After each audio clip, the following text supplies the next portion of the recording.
Baik, eh, perkenalkan sebelumnya,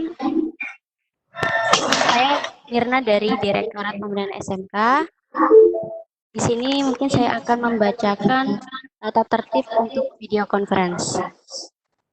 Sebelumnya saya ucapkan selamat datang kepada Bapak narasumber Pak Sri Saptono Basuki, kemudian kepada seluruh staf dan tim dari SMK 3 Metro dan kepada seluruh peserta yang telah hadir pada video conference kali ini. Yang pertama adalah tata tertib pada video conference. Klik ini teman.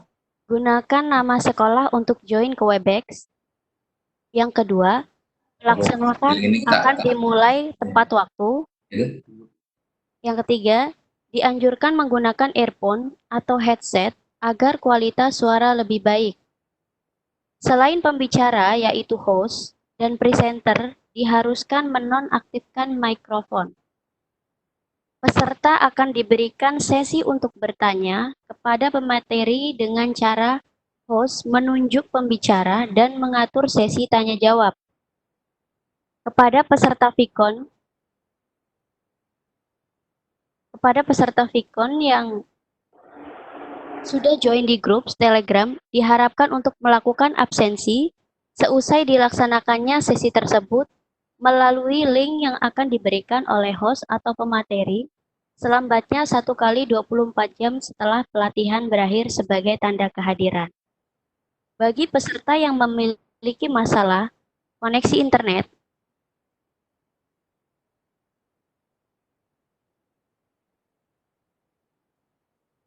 sehingga tidak bisa mengikuti video conference pada sesi ini, bisa menonton ulang di kanal YouTube Sekolah Pengampu. Demikian tata tertib ini dibuat untuk kelancaran VCon. Diharapkan kerja sama Bapak Ibu semuanya. Selanjutnya akan saya kembalikan kepada SMK Negeri 3 Metro untuk memberikan sambutan. Terima kasih.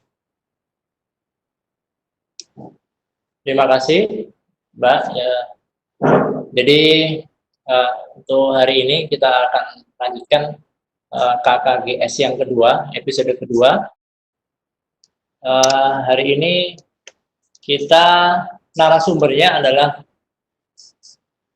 Bapak Insinyur Sri Saptono Basuki. Ya. Selamat bergabung, Bapak Ibu. Selamat pagi semuanya. Tabi pun. Ya, Bu. Assalamualaikum warahmatullahi wabarakatuh. Selamat bergabung rekan-rekan semua, para peserta. Hari ini kita akan lanjutkan sesi keduanya di KKGS. Hari ini kita narasumbernya adalah Bapak Insinyur Sri Saptono Basuki MM. Beliau adalah GM HRD PT Sri Rezeki Isman Tbk atau Sritex. Beliau tanggal lahirnya di Semarang, 5 April 1969. Alamatnya beliau di Mojosongo, Jebres, Solo, di Wanawasa Regency. Pendidikan terakhir narasumber Bapak Sri Saptono adalah Pasca Sarjana Magister Manajemen.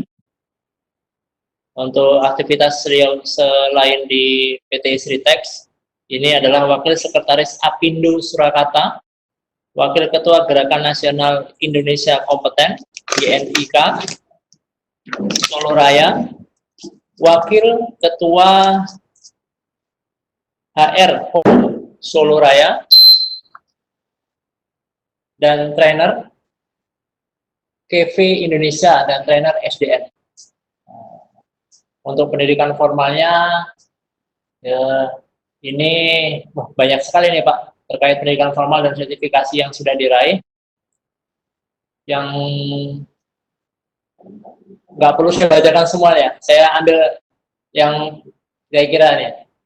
Sertifikasi ahli K3 umum Kementerian Tenaga Kerja, sertifikasi master mentor pemagangan Kementerian Tenaga Kerja Indonesia dan BNSP, dan sertifikasi profesi kompetensi Human Capital Manager BNSP. Oke, itu preview dari narasumber kita, Bapak Sri Saptono. Dan kita akan lanjutkan. Halo Pak Sri Saptono. Iya.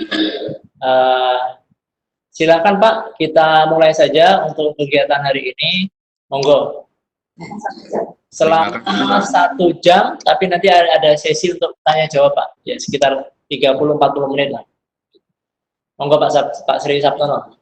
Ya, terima kasih Pak Moderator dan Bapak Ibu semua. Assalamualaikum warahmatullahi wabarakatuh. Waalaikumsalam Ya, warahmatullahi wabarakatuh. sekaligus saya pada kesempatan ini juga menyampaikan selamat ulang tahun untuk Pak Barun ya, Pak Direktur, selamat ulang tahun. Dan di kesempatan yang berbahagia ini juga kita ingin share karena beberapa materi sebenarnya related dengan apa yang disampaikan oleh pembicara sebelumnya, Pak Nathan. Ini kan kita terus berkomunikasi. Jadi bagaimana kita juga nanti akan berdiskusi proses pembuatan APD dan kami melihat bagaimana link ini dengan dunia industri, dengan dunia. Apa yang semestinya bisa kita lakukan. Mungkin saya bisa dibantu untuk materinya, bisa Bapak Ibu juga sudah bisa ada download nih. Atau di-sharekan Pak Moderator. Jadi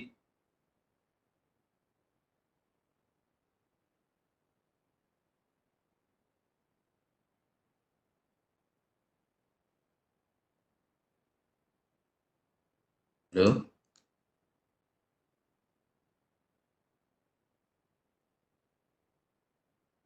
Lagi di progress share Pak lagi.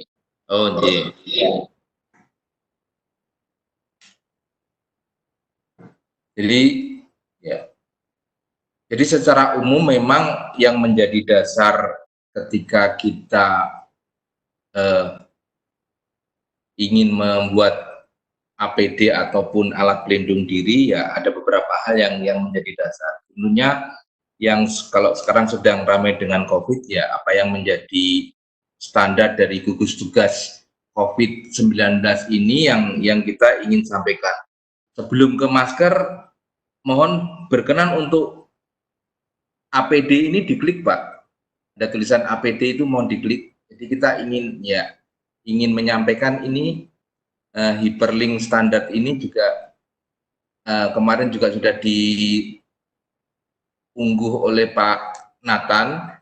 Jadi kalau Bapak Ibu lihat di di WA panjenengan itu ada secara umum disampaikan, kalau tidak bisa ya sudah Pak. Ya, jadi ini apa yang menjadi standar APD yang ditentukan oleh gugus tugas COVID sudah seperti itu. Kita bicara sekarang terkait dengan di APD ada dua hal yang ingin kita bahas. Satu masker, yang kedua adalah coverall. Ini yang menjadi standar penggunaan APD untuk COVID-19. Di masker nanti kita juga lihat ada tiga bagian masker yang kita bicara nanti, karena yang medis tidak pada part kita, ya kita nanti akan bagaimana membuat masker yang non medis. Jadi standar ini yang menjadi dasar Bapak Ibu semua agar faktor safety dari produk yang kita bikin ini tetap terjaga. Jadi ketika kita dalam diskusi hari ini kita bicara tentang alat pelindung diri khususnya masker dan coverall, nah nanti kita akan lebih spesifik. Jadi ada dasar-dasar ini yang menjadi dasar kita sehingga pengguna dari masker maupun coverall yang akan kita hazmat yang kita bikin ini betul-betul terlindungi. Jadi ini yang menjadi dasar kita semua nanti membuat seperti apa. Nanti untuk teknis menjahitnya oleh narasumber yang lain. Nah, ini menjadi dasar kenapa APD ini kita bikin senyaman, seefisien dalam konteks safety-nya tetap diperhatikan.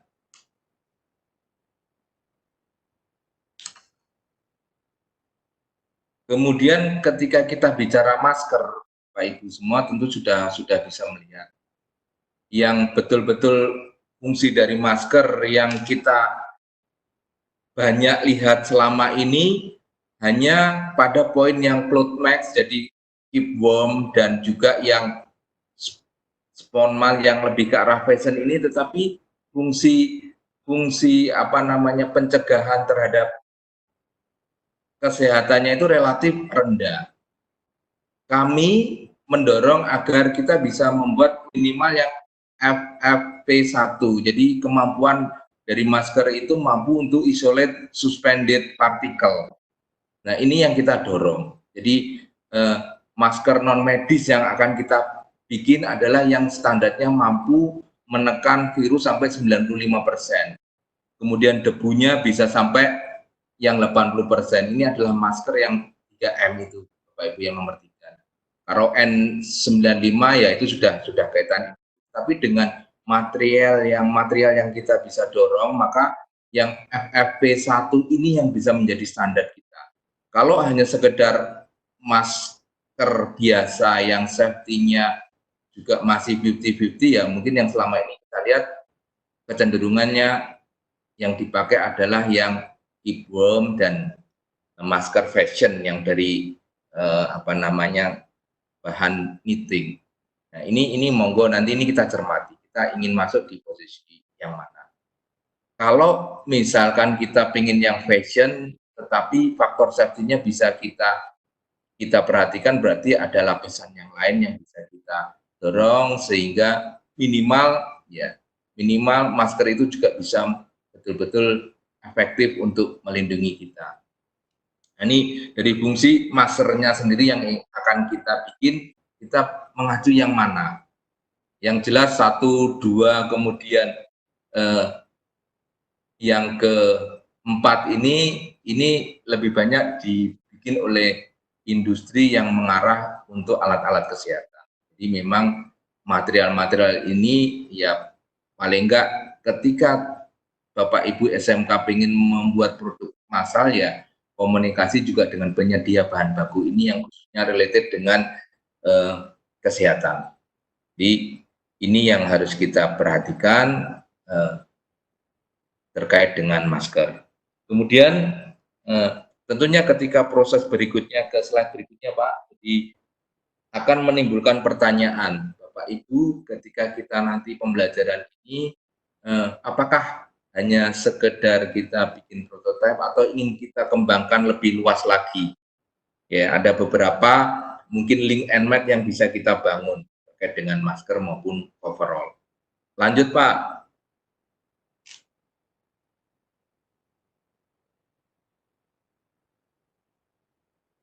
Ini yang menjadi dasar ketika kita ingin mengembangkan secara massal. Jadi pertanyaan-pertanyaan ini monggo nanti menjadi catatan. Jadi apakah nanti SMK itu akan menjadi semacam teaching factory atau menjadi semacam small production untuk bisnis? Nah, ini yang menjadi dasar. Apa yang bisa kita bangun ketika semua prototipe yang kita bangun sudah terstandarisasi. Nah, ini saya pikir yang dibutuhkan.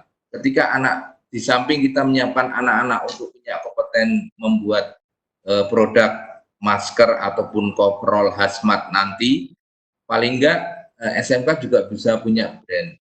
Minimal mereka bisa nge-link kalau sekarang ini menjadi demand begitu banyak, ya nanti ada beberapa di slide saya ada beberapa yang sudah melakukan link and match ya terkait dengan produk hazmat juga. Jadi monggo nanti bisa ditempatkan kalau ini bisa menjadi salah satu produk unggulan dari SMK yang bisa dilinkkan dengan UI, ya mungkin ini bisa menjadi bisnis model yang bisa dikembangkan di daerah Bapak Ibu semuanya. Kita sudah bicara tentang masker, kemudian kita akan bicara selanjutnya dasar-dasarnya masker harus seperti apa. Ini di SNI juga ada, jadi Bapak Ibu semua juga harus memperhatikan dasarnya nanti SNI 8488. Nah, ini spesifikasinya yang nanti lebih ke arah medis. Ketika kita bicara bahwa masker yang kita bikin nanti tidak mutlak sebagai masker medis, paling enggak spesifikasinya ini bisa ada beberapa kriteria yang kita bisa lakukan. Misalkan ya filtrasi terhadap bakteri dan apa namanya, kalau sekarang COVID-19 itu kan penularannya melalui droplet. Minimal ya tidak mudah ada partikel lain yang masuk, baik itu yang sifatnya cair, jadi baik orangnya batuk, bersin dan sebagainya, itu bisa diredam dengan masker kita, baik yang menggunakan masker ataupun percikan droplet dari lawan bicara kita. Nah, ini segi healthy dan safety-nya yang juga harus kita perhatikan. Jadi kami berharap masker ini tidak hanya sekedar kita bikin saja, tapi betul-betul ada kualitas yang juga bisa kita maksimalkan di sisi itu. Nah, jadi sudah ada standar SNI. Lanjut Pak. Nah, mari kita bisa klik apa yang sudah kami bikin Pak. Jadi contoh bahan yang sudah kami bikin, bagaimana kami membuat masker. Nah, ini adalah contoh masker kain yang kami kembangkan. Ini masker non medis, bisa dicuci.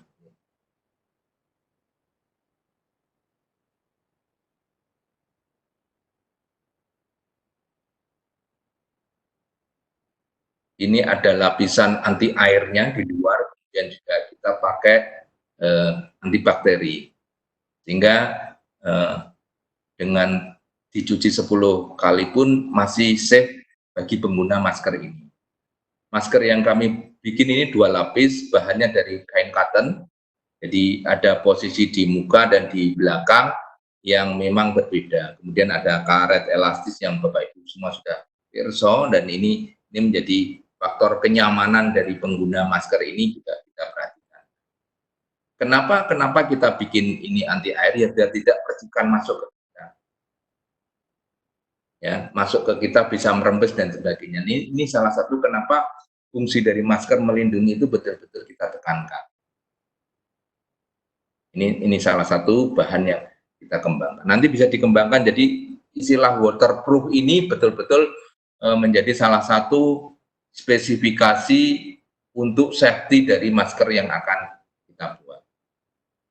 Selanjutnya, kalau di kami ya, kita juga mengedukasi bagaimana masker itu dicuci dengan baik, sehingga fungsinya tidak cepat hilang.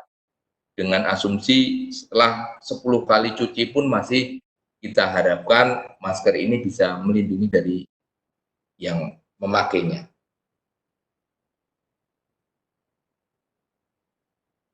Ini adalah salah satu bentuk aware kami terhadap konsumen, sehingga ketika mereka, nah ini yang kita edukasikan, ketika mereka menggunakan masker yang diproduksi kami, ya ini adalah salah satu upaya kita masker ini tidak menjadi sarang carrier dari bakteri maupun virus, sehingga kita harapkan penggunaan masker dan pencuciannya ini juga diperhatikan. Ini terkait dengan masker, dan mungkin kita lanjut lagi terkait dengan hazmat. Saya pikir hazmat juga sama secara umum, coverall. Ini yang pertanyaan yang kita mau sampaikan. Bapak Ibu nanti buat mau disegmented seperti apa, apakah hanya sekedar gugur kewajiban, atau kita bisa bangun ini menjadi semacam business center untuk anak didik kita. Jadi ini yang kita sampaikan.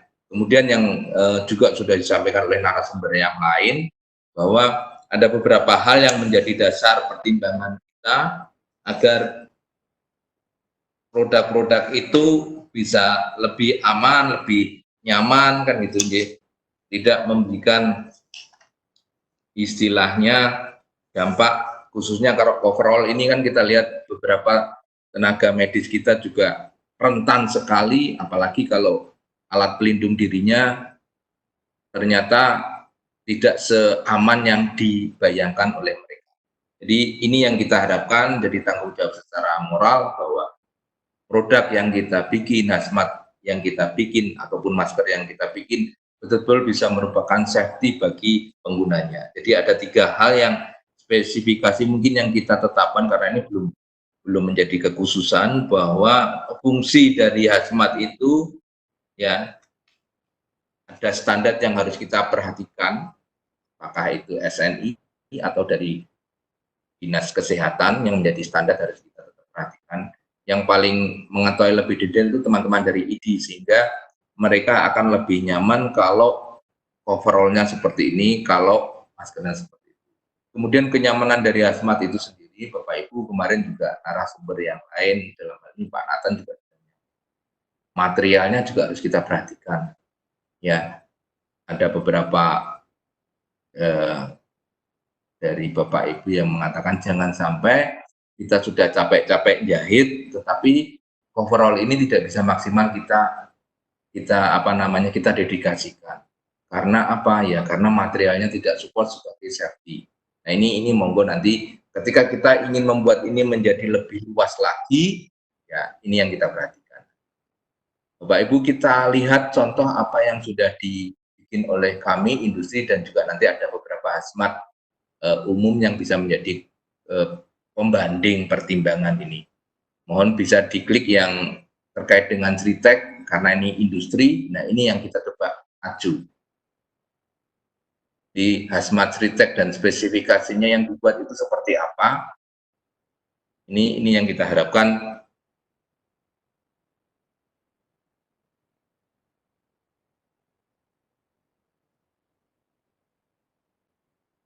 Monggo silakan diklik Pak.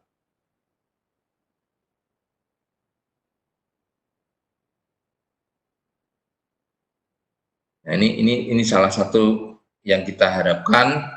Jadi hazmat kita, monggo silakan yang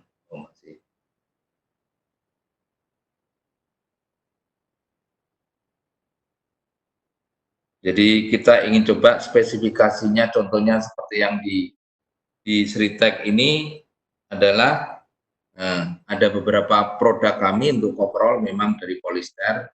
Ya kalau memang bahan susah, monggo yang lebih mendekati ke sana kan banyak. Seperti itu. Nah, dari material hazmat yang kita bikin pun juga ada uji materialnya, sehingga memang ketika kita bicara ini sebagai industri, maka produk itu betul-betul sudah mencapai standar yang diinginkan. Kemudian bagaimana proses ini dibuat pun juga sudah kita lakukan. Di sisi yang lain, bahwa salah satu link and match kayak Rumah Sakit Muwardi di Solo sudah menggandeng beberapa UMKM untuk mengembangkan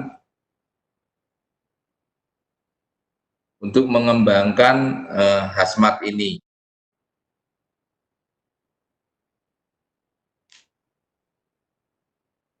Nah, ini yang spesifikasinya yang Sritek. Mungkin bisa lebih dibesarkan lagi, Ibu.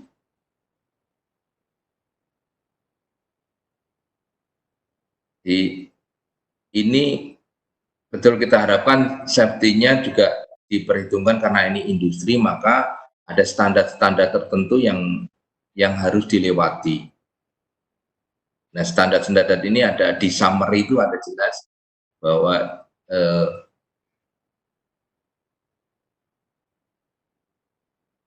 standar ini yang menjadi ketentuan dari Dinas Kesehatan, dan kita juga sudah mengacu terhadap ISO. Nah, ini yang kita lakukan. Kemudian proses pembuatannya juga kemarin Pak Nathan pun juga menyampaikan, ya kalau bisa jangan sampai bocor dalam teknik penjahitan dan sebagainya. Nah ini saya pikir juga menjadi salah satu catatan. Kemudian bahan bakunya betul-betul sudah terkondisikan. Rumah Sakit Dr. Muwardi Solo menggandeng UMKM dengan produk, saya pikir Bapak Ibu juga sekarang yang sedang dibuat produknya hampir sama. Jadi Pak Ganjar sangat mengapresiasi produk itu, dan itu bisa menjadi overall ground dari teman-teman medis. dan mereka harus melengkapi lagi dengan beberapa baju sehingga safety bagi mereka bisa dijaga. Ini yang Sritek, monggo kita lanjut ke yang lain Pak, monggo silahkan diklik yang lain, monggo. Bapak Ibu semua sudah ada, kemarin sudah di Telegram sudah dikirim semua materi ini oleh Ibu pengampu ya, Ibu dari SMK Metro sudah di-share. Saya pikir materi-materinya silahkan tinggal diklik, dicermati saja, kemudian termasuk apa namanya yang diumum seperti apa, karena kalau bahasa di kami onorego onorupo, jadi target-targetnya yang seperti apa itu yang dibuat dan ingin kita tuju. Saya pikir itu saja yang ingin saya sampaikan dalam paparan pagi hari ini. Monggo kalau ada pertanyaan. Saya berharap yang hazmat produk dari Rumah Sakit Dr. Muwardi bisa diputar Pak, bisa ditampilkan di paparan ini sehingga bisa menjadi penyemangat teman-teman SMK bahwa ini loh ada produk yang juga bukan berskala industri tetapi bisa dikembangkan. Nah, ini Pak.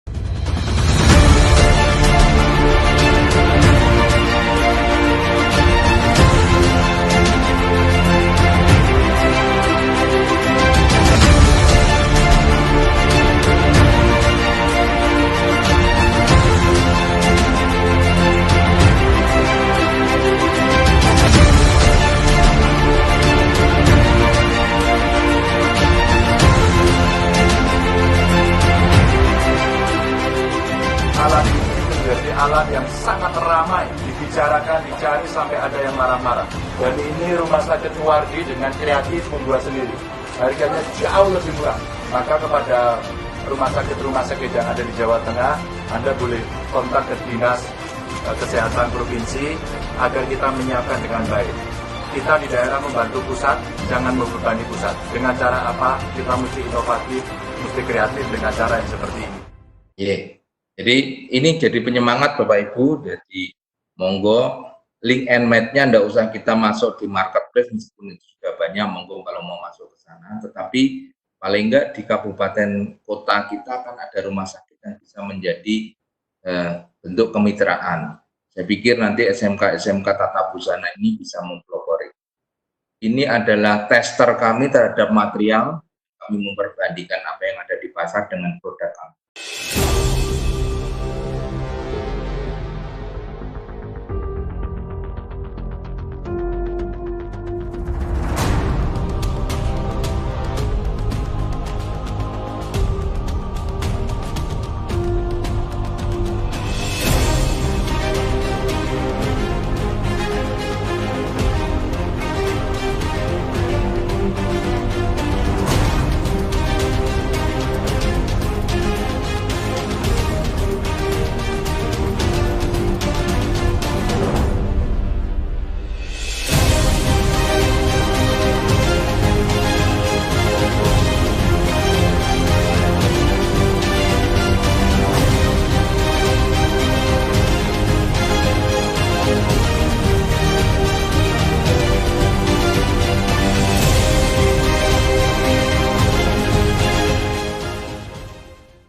Mungkin itu yang bisa kami sampaikan. Monggo kalau mau diklik yang terkait dengan proses penjahitan seperti apa untuk salah satu kami memproduksi coverall, bisa dilihat nanti di materi-materi yang Bapak Ibu semua sudah dapatkan. Jadi mungkin kita lebih berdiskusi, lebih berkomunikasi itu yang lebih baik sehingga kita bisa saling mengisi, bisa saling menguatkan satu sama lain.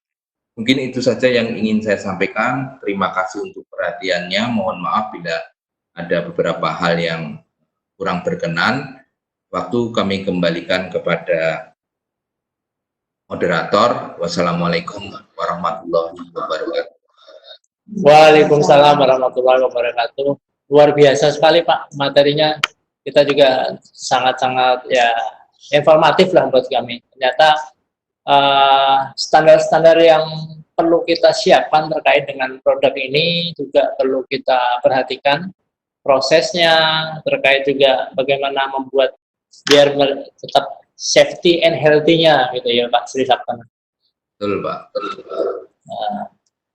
Oke, ini ada kita mungkin lebih akan diskusi Pak, komunikasi ini memang sudah ada beberapa pertanyaan, tapi Mas Tio, tolong yang ini ada beberapa, kita mau putar ulang yang slide pencucian masker, ini kayaknya pesertanya butuh ini.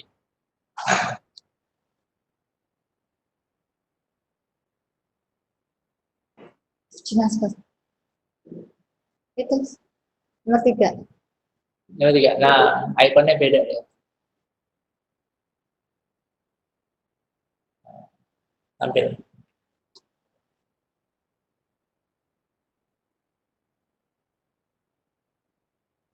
Ya.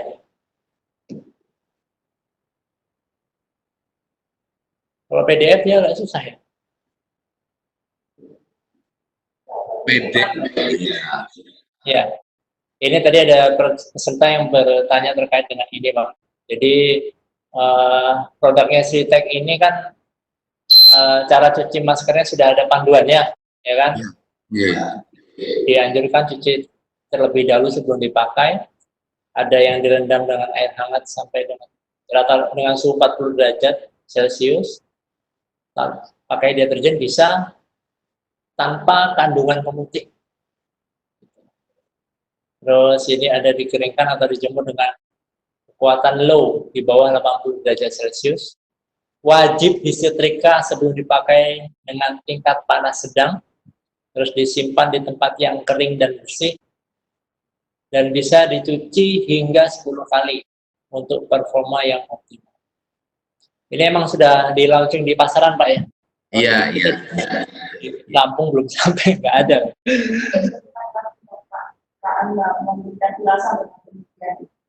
Monggo Pak, kalau ulasan tentang produk ini Pak, gimana Pak? Ya memang ini masker non medis, tetapi sudah mendekati medis. Kalau dalam struktur masker kita masuknya yang bisa isolated, karena kemampuan masker ini bisa menekan virus itu sampai 95%. Tinggi sekali Pak ya? Ya, jadi memang kita sudah ada, karena memang proses ini kita pakai juga antibakteri. Jadi antimikrobial itu sudah kita masukkan dalam proses raw material ketika konsep masker ini dibikin. Kemudian ada ADN, tadi kan kita lihat bagaimana pembuktian dengan cipratan air, ternyata air tidak merembes, hanya menggumpal. Tapi kalau hujannya intensitasnya deras sekali ya tetap. Tapi kan tidak sebasah kalau kita tidak dipakai. Jadi seperti itu. Jadi memang masker ini meskipun non medis kita dorong lebih untuk safety dan dianjurkan. Dan ini seluruh kemarin ya memang sudah seluruh Indonesia yang minta, kemudian beberapa rumah sakit minta, karena kita berharap yang medis itu hanya dipakai oleh teman-teman kita yang pekerja kesehatan. Sehingga kita yang sehat ini melindungi dengan menggunakan masker yang non medis. Jadi seperti itu.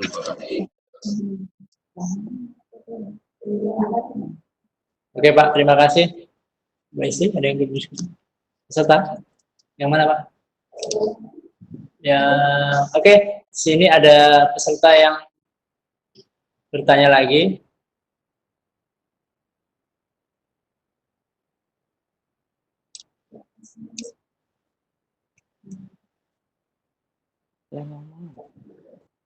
Ini ya?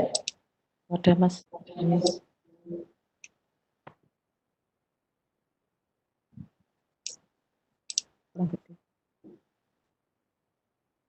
Oh, ini kayaknya smart koordinator. Kolektif gitu.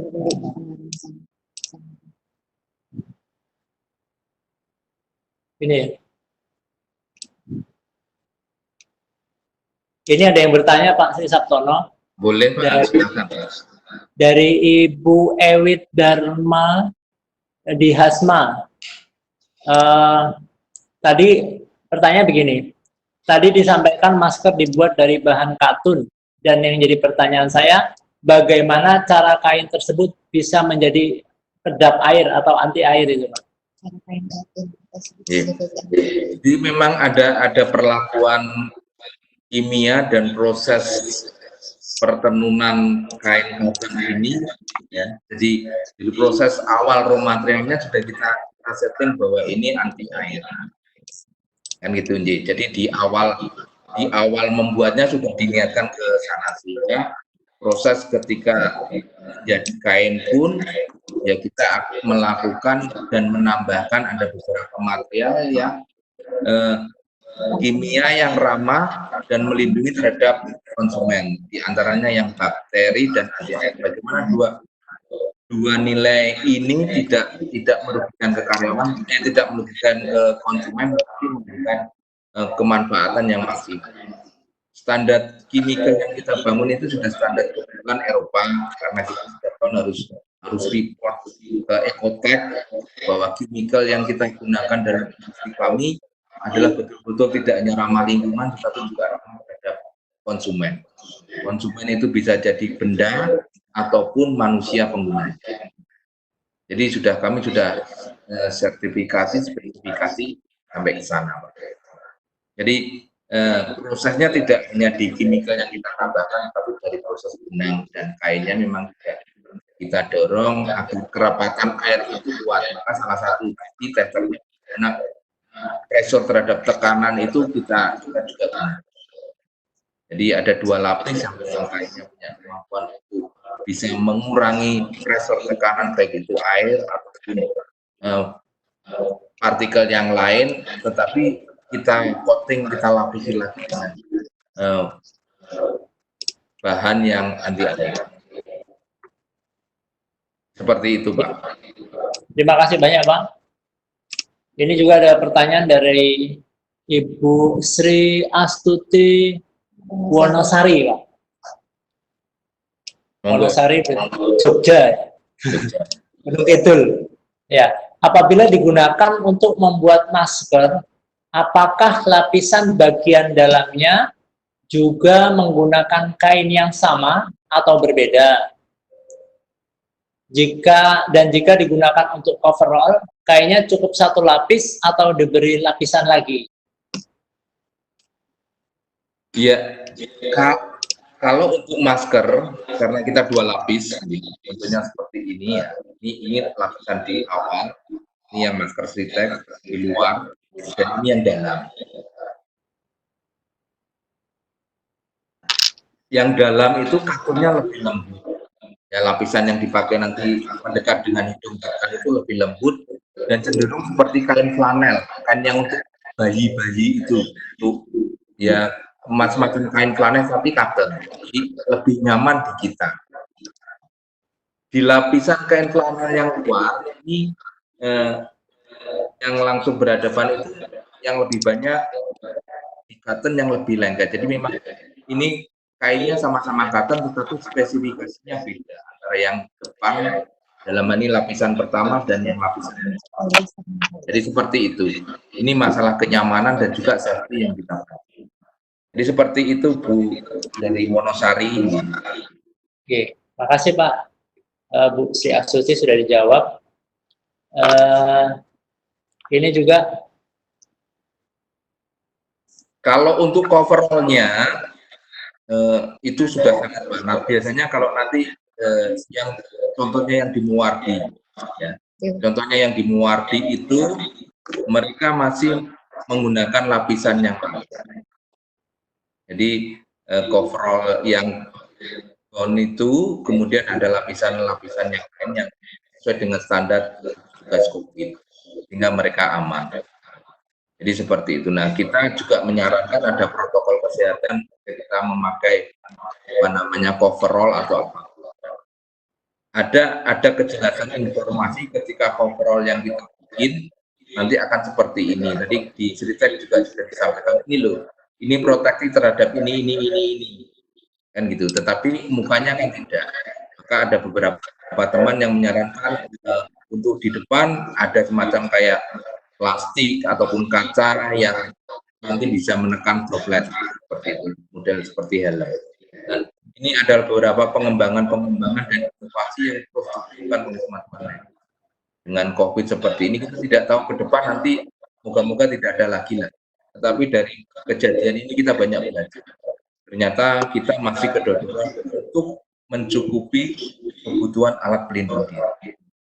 Jadi, ini yang menjadi catatan. Dan yang kedua, pola hidup kita dengan PHSB, pola hidup bersih dan sehat pun juga ternyata kita juga harus ditingkatkan lagi. Mungkin itu Pak, jadi ada hikmahnya, ada bencana, ada peluang ini bisa kita create dengan rasa tanggung jawab sesuai dengan kompetensi kita masing-masing. Iya, baik Pak Sri Sabtono, terima kasih jawabannya. Ada lagi Pak, ini ada yang bertanya dari Ibu Dian Sukma. Ini untuk kain hazmat, bahan apa yang digunakan Pak? Untuk hazmat, kalau yang umum kemarin Pak Nathan juga sudah sampaikan ada beberapa kain yang bisa dipertimbangkan untuk dipakai. Kalau yang kami Sriter pakainya kain polister. Polister. Iya, kain polister ini yang kita gunakan sehingga kami kebetulan tidak bikin spoon-bound ya, kain yang banyak beredar yang juga dipakai oleh muardi kita nggak bikin. Jadi kita memang khusus bikin polister yang saat ini ya untuk mencukupi permintaan di kebutuhan kita saja kita sudah kuatkan. Jadi mohon maaf untuk polisternya belum dijual di umum, kita gunakan untuk memenuhi kebutuhan tenaga medis kita di seluruh Indonesia. Oh begitu Pak ya? Iya. Luar biasa, sampai kedodoran ya Pak ya? Ya kita masih kedodoran untuk bikin kain polisternya karena kami tidak berisiko. Oh begitu Pak ya? Ya ada standarisasi yang betul-betul tapi masih mencukupi lah, kita masih terus bisa kerjakan, bisa kita bantu. Artinya kedodoran adalah kita belum buka ini untuk seperti itu. Jadi masih kita pergunakan untuk memenuhi kebutuhan dari konsumen-konsumen. Ya, Pak. Terima kasih Pak. Ini ada pertanyaan nih. Kan SMK ini kan ibaratnya kita dunia pendidikan belum kelasnya ke industri gitu ya Pak ya. Ya. Jadi mungkin ada beberapa hal yang perlu kita upgrade terkait sehingga bisa menuju seperti standar industri dan bisa memenuhi tentang healthy dan safety-nya. Ini maunya sih ada juga ini gini Pak. Agar SMK memiliki bisnis center yang bisa menjadi plasma industri. Plasma industri besar seperti Sritek itu bagaimana? Gitu kan? Kita ingin juga punya mitra dengan industri. Jadi kita nih SMK plasmanya begitu. Ada tips atau sarannya Pak supaya kita bisa jadi plasma dari industri tekstil? Gitu Pak. Saya pikir dengan konsepsi Pak Harun mendorong membangun teaching factory ya, kita harapkan ini jangan per satu sekolah lah ya, tapi ada semacam cluster. Nah, cluster ini apakah nanti akan ada supervisi kompetensi dari industri itu mutlak, karena kami yang terkait dengan Kementerian Perindustrian mewajibkan Sritek ini punya link and match dengan beberapa SMK. Tidak hanya tata busana, kami ada juga yang kimia. Contohnya salah satu saya sebut SMK Negeri 2 Sukoharjo. Ini kita sudah sangat maksimal di mekatronika, kemudian kimianya kita sedang lihat, dan beberapa SMK yang lain. Nah, kami juga untuk swasta kami juga lakukan itu. Jadi konsepsi pemagangan ini yang kita lakukan dengan SMK Lailatul Qadar yang khusus mereka tekstilnya ke benang dan garment, kita dorong anak-anak ini untuk magang di.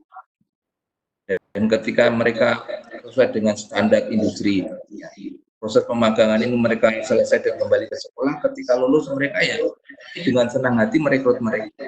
Di pola-pola ini betul-betul kami industri merasa senang karena memang teman-teman ini, adik-adik ini betul-betul bisa menjadi SDM yang kita unggulkan untuk bersaing dengan dunia global. SMK yang lain yang jauh, saya pikir tadi contoh dengan Muwarti, contoh yang sederhana tetapi bisa dibangun. Bapak Ibu membangun klaster misalkan, ya seperti itu, bikin PD Hazmat, ya overall seperti itu. Silakan nanti undang industri untuk menjadi tim peninjau, menjadi supervisi kompetensinya. Kemudian proses segmented marketnya adalah dengan BUMD yang ada di daerah, didorong ke sana. Tenaga puskesmas kadang-kadang luput. Kami kemarin juga sudah terus mengedukasi puskesmas ada link. Dalam diskusi yang agak sempit waktunya, saya sempat mendorong teman-teman rumah sakit itu untuk bisa ngelink dengan SMK. Nah, ini ada salah satu rumah sakit yang cukup swasta cukup terkenal di Solo. Mereka merekrut tenaga kerja untuk bikin APD Hazmat ini. Yang kita dorong sebenarnya adalah bagaimana mereka berinvestasi. Ini malah merekrut jadi menjadi salah satu bagian dari mereka. Karena ternyata kebutuhan alat pelindung diri untuk medis ini luar biasa. Kalau kita lihat di Eropa misalkan ya, atau di Amerika, panti jompo mereka juga menggunakan hazmat tapi dengan kriteria tersebut.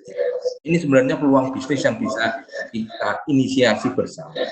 Konsepnya seperti apa ya? Ayo kita SMK arahnya akan menjadi wirausaha, menjadi entrepreneur. Nah, konsepnya mereka menjadi entrepreneur ini yang harus salah satunya ya pemahaman terhadap standarisasi. Kalau mereka bisa lewat itu dan mereka diterima di pasar, saya yakin nanti pasar ini. Sekarang sudah banyak marketplace.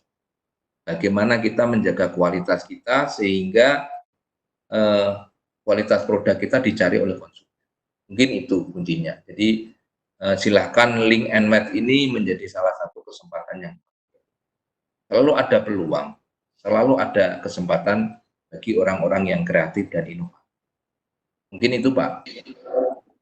Ya, Pak. Terima kasih, Pak. Untuk kain hazmat yang Bapak sarankan dalam pelatihan ini dan mudah didapatkan di pasaran gimana, Pak? Nah, itu bisa komunikasi dengan Pak Nathan itu, Pak.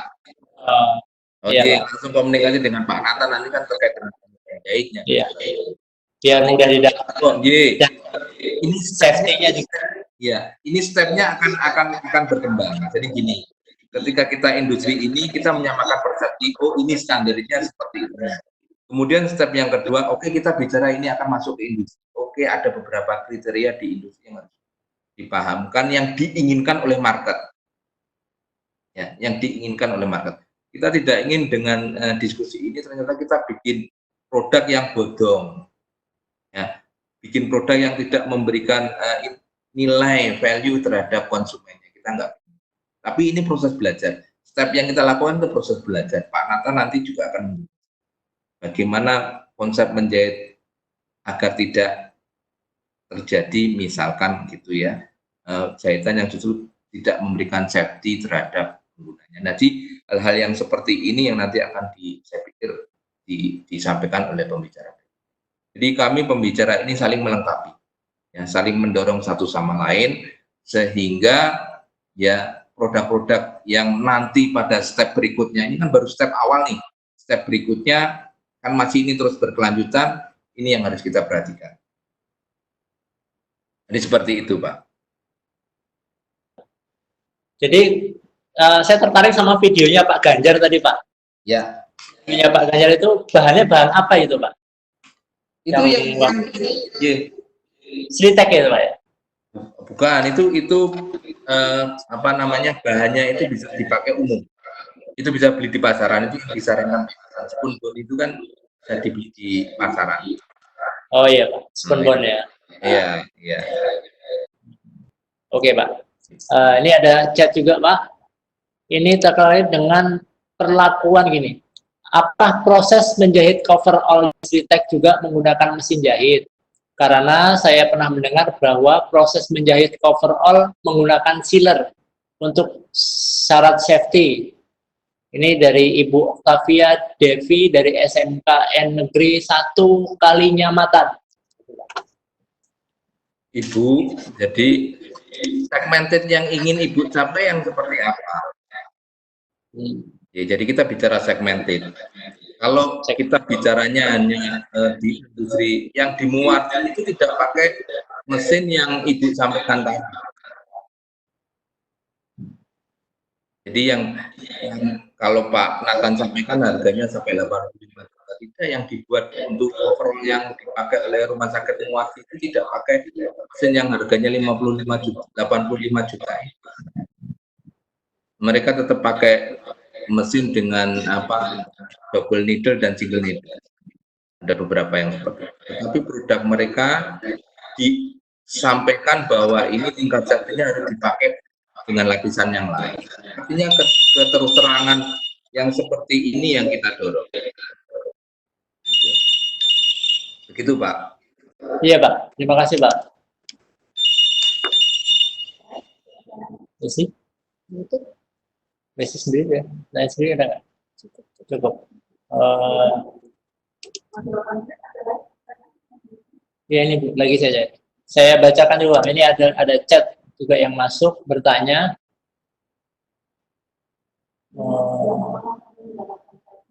Susah, kan nggak bisa untuk bahan produksi. Oh ya, iya.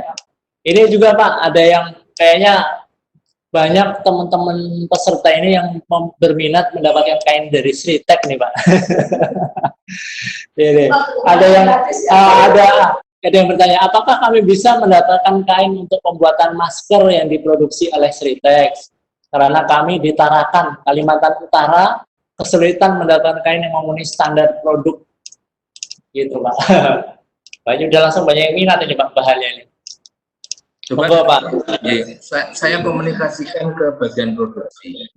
Ya, saya komunikasikan ke bagian produksi apakah memungkinkan seperti itu, karena memang kebutuhan kita untuk menutup permintaan dari masker maupun overall ini tinggi, sehingga kita tidak ingin membuat pelanggan ini kecewa. Jadi masker-masker yang ada pun tadi yang penting safety-nya bisa kita beri. Kalau ke depan kita bicara, ke depan kita bicara industri, dalam konteks itu dijual dalam konteks industri ya, mungkin kita bisa komunikasikan lagi. Ya, kita harapkan kami minta izin untuk bisa ikut membantu negara menyelesaikan kebutuhan APD yang khususnya untuk teman-teman medis. Jadi mohon maaf, saya akan sampaikan ke teman-teman produksi dan yang terkait lainnya, termasuk marketing, apa mungkin kain kita bisa di launching di market. Minimal ordernya berapa nanti kita sampaikan. Baik Pak. Oke, terima kasih Pak Sri Sabtono. Tinggal 5 menit lagi. Ada satu pertanyaan terakhir Pak nih, kayaknya satu pertanyaan terakhir. Itu kan masker kan kalau masa pencuciannya hingga 10 kali kan masih beratnya masih memenuhi standar safety ya Pak ya. Kalau lebih dari itu bagaimana ya Pak? Fungsi dari antibakteri dan anti airnya jadi melemah, Pak. Iya. Tidak maksimal.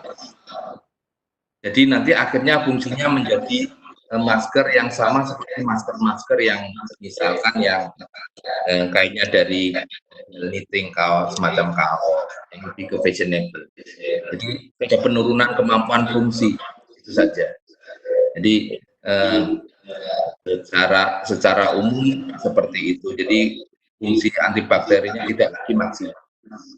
Jadi karena sering dicuci dan sebagainya, jadi tidak lagi maksimal. Tetapi fungsi dari masker itu masih bisa maksimal dari fungsinya itu. Mungkin itu Pak. Iya, baik Pak. Iya, terima kasih banget. Terima kasih sekali Pak Jadi itu tadi pertanyaan dari Bu Ratna, Raden Ayu Sari Ratna, SMKN 6 Surabaya. Oke.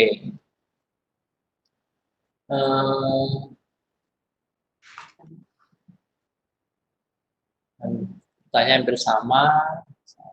Oke, saya mengingatkan kepada para peserta untuk mengisi daftar hadir ya, para peserta untuk mengisi daftar hadir, yang linknya ada sudah di halaman chat pada Webex ini.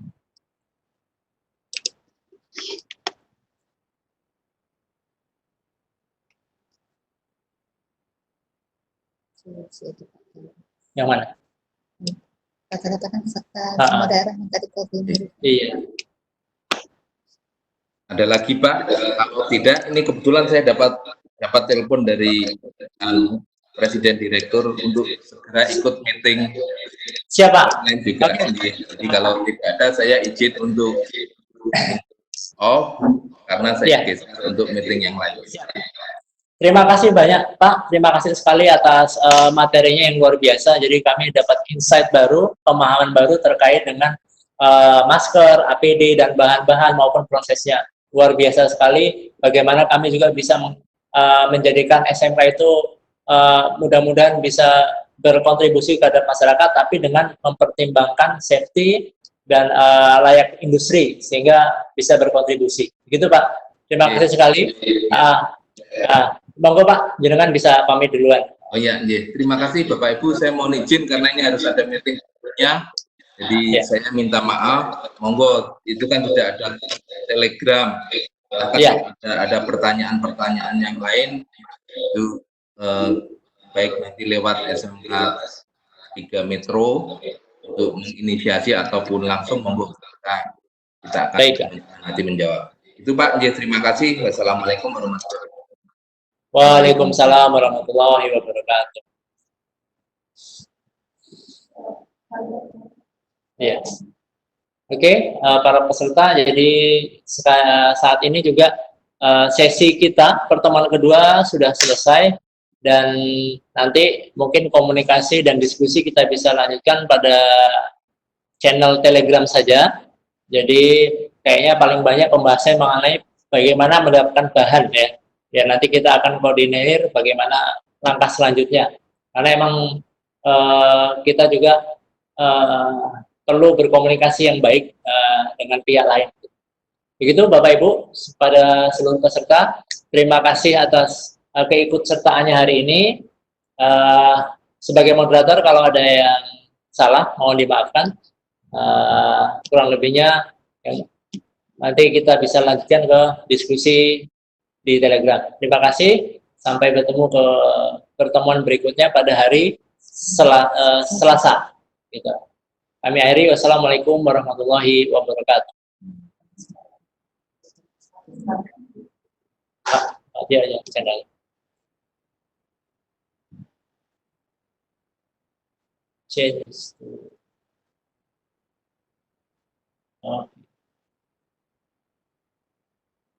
Yes, mic kita di off, Pak. Terima kasih kepada Bapak Ibu semuanya. Untuk topik KKGS di produksi baju APD telah selesai ya Pak ya. Dan alhamdulillah berjalan dengan lancar. Untuk selanjutnya ini mungkin saya akan mempersiapkan untuk sesi berikutnya di SMK 11 Bandung ya Pak ya. Jadi saya atas nama Direktur SMK mengucapkan terima kasih banyak. Semoga untuk kegiatan selanjutnya di sesi di tahap 3 ya Pak ya, hari Selasa berjalan dengan baik juga. Terima kasih.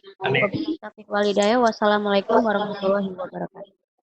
Waalaikumsalam warahmatullahi wabarakatuh.